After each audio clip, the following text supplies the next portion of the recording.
Twelfth arts classes में आपका स्वागत है। आज हम आप लोगों को बताने जा रहे हैं आपको एक दल का प्रभुत्व अर्थात एकल दल का प्रभुत्व का दौर हमारे भारत में कब से कब तक आपको रहा, इसे हम आपको विभिन्न वीडियो के माध्यम से आपको ये जानकारी हम देंगे। आप इसका पहला भाग जानें। हमारे भारत में आपको प्रथम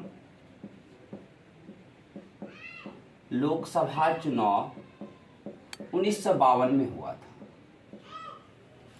1952 में जो प्रथम लोकसभा चुनाव हुआ था ये आपको 489 सीटों पर हुआ था, जिसमें आपको 364 सीट कांग्रेस पार्टी ने प्राप्त किया था, जो हमारे भारत की सबसे पुरानी पार्टी थी।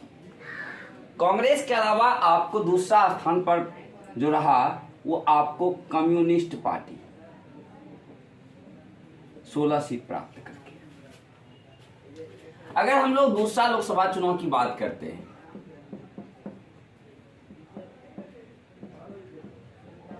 तो 1957 में हुआ, और इसके जो प्रथम आपको चुनाव आयुक्त थे वो थे सुकुमार सेन। दूसरा लोकसभा चुनाव जो आपको हुआ वो आपको 494 सीटों पर, जिसमें कि आपको 371 सीट सिर्फ कांग्रेस पार्टी ने प्राप्त किया।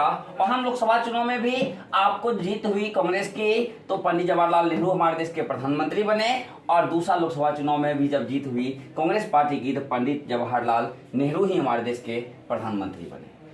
और दूसरा लोकसभा चुनाव में आपको प्रथम स्थान कांग्रेस का ही रहा, और दूसरा स्थान आपको फिर से कम्युनिस्ट पार्टी की रही, जो आपको 27 सीट प्राप्त किया था। तीसरा लोकसभा चुनाव की अगर हम लोग बात करें तो आपको 1962 ईस्वी में हुआ था, और ये भी आपको 494 सीटों पर हुआ। इसमें कांग्रेस ने आपको अपनी स्थिति को थोड़ा नीचे की ओर लाया, लेकिन 361 सीट प्राप्त करके कांग्रेस पुनः प्रथम स्थान पर रहा, और पंडित जवाहरलाल नेहरू हमारे देश के पुनः प्रधानमंत्री का शपथ ग्रहण किया। इस प्रकार से हम लोग कह सकते हैं कि प्रथम लोकसभा चुनाव और द्वितीय लोकसभा चुनाव और तृतीय लोकसभा चुनाव में एक दल का प्रभुत्व रहा, और वो दल है आपको कांग्रेस। और जब आपको इसमें दूसरा स्थान जो आपको प्राप्त किया था वो फिर से सीपीआई अर्थात कम्युनिस्ट पार्टी ही प्राप्त किया था। कम्युनिस्ट पार्टी यानी आपको इसको हम लोग पूरा नाम कहते हैं भारतीय कम्युनिस्ट पार्टी, जिसकी स्थापना के बारे में मैंने आपको पहले भाग में बताया था कि 1925 ईस्वी में हुआ था। ये आपको इसमें पुनः दूसरा स्थान ही प्राप्त किया, और इसकी सीटों में बढ़ोतरी हो रही थी, 29 सीट प्राप्त किया। अगर हम लोग इसके चौथे लोकसभा चुनाव की बात करें तो आप हमें कमेंट के माध्यम से बताएं कि चौथे लोकसभा चुनाव में कांग्रेस पार्टी को किसकी कमी खली। तो तीसरा के बाद चौथा लोकसभा चुनाव हुआ 1967 में हुआ। 67 में जब हुआ तो ये भारतीय कम्युनिस्ट पार्टी 1964 में ही दो भागों में बंट गई थी, और भारतीय कम्युनिस्ट पार्टी से बन चुका था भारतीय कम्युनिस्ट पार्टी मार्क्सवादी, जिसको हम लोग सीपीएम के नाम से भी जानते हैं। इस चुनाव में अगर हम लोग बात करें तो 520 सीटों पर चुनाव हुआ था, और 520 यानी हम लोग कह सकते हैं कि चौथा लोकसभा चुनाव 520 सीटों पर आपको हुआ, और 520 में भी फिर से आपको कांग्रेस का ही वर्चस्व रहा, और कांग्रेस पार्टी की ही जीत होती है, और वो आपको 283 सीटों पर आपको जीतता है। लेकिन कांग्रेस अपनी वर्चस्व की जो स्थिति था उसमें कुछ कमी आपको लाया, और यहां हम लोग कह सकते हैं कि दूसरा स्थान जो प्राप्त किया, जहां हम लोगों ने जाना कि 1964 ईस्वी में भारतीय कम्युनिस्ट पार्टी दो भागों में बंट गई थी, जिस वजह से यहां पर आपको एक स्वतंत्र पार्टी जो हुआ करता था उन्होंने अपना स्थान को प्राप्त किया, दूसरा स्थान स्वतंत्र पार्टी।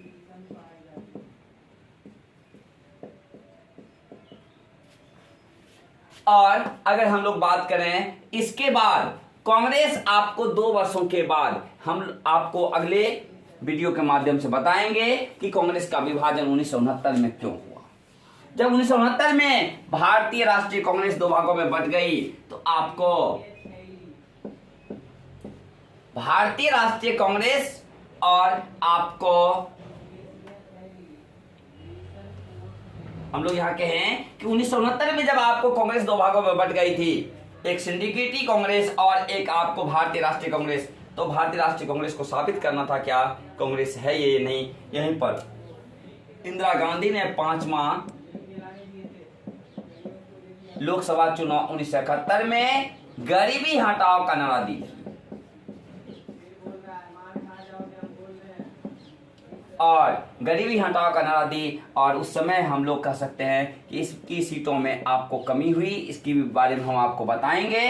लेकिन गरीबी हटाओ का नारा देकर के कांग्रेस फिर से लोकप्रिय बनने की कोशिश की और इसमें आपको 352 सीट प्राप्त किया कांग्रेस और दिखा दिया इंदिरा गांधी ने कि फिर से कांग्रेस भारतीय राष्ट्रीय कांग्रेस ही हकीकत कांग्रेस है और यहाँ पर आपको जीत हुई कांग्रेस पार्टी की 352 सीट प्राप्त करके और यहाँ प्रधानमंत्री बने हमारे देश के आपको इंदिरा गांधी, जो कि यहाँ भी बनी थी इंदिरा गांधी और यहाँ भी बनी इंदिरा गांधी।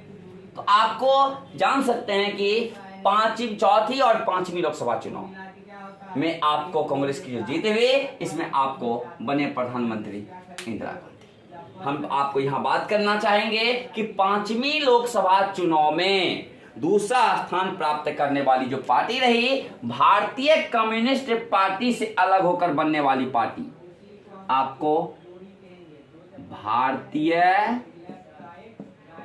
कम्युनिस्ट पार्टी मार्क्सवादी, जिसको कि हम लोग सीपीएम के नाम से भी जानते हैं।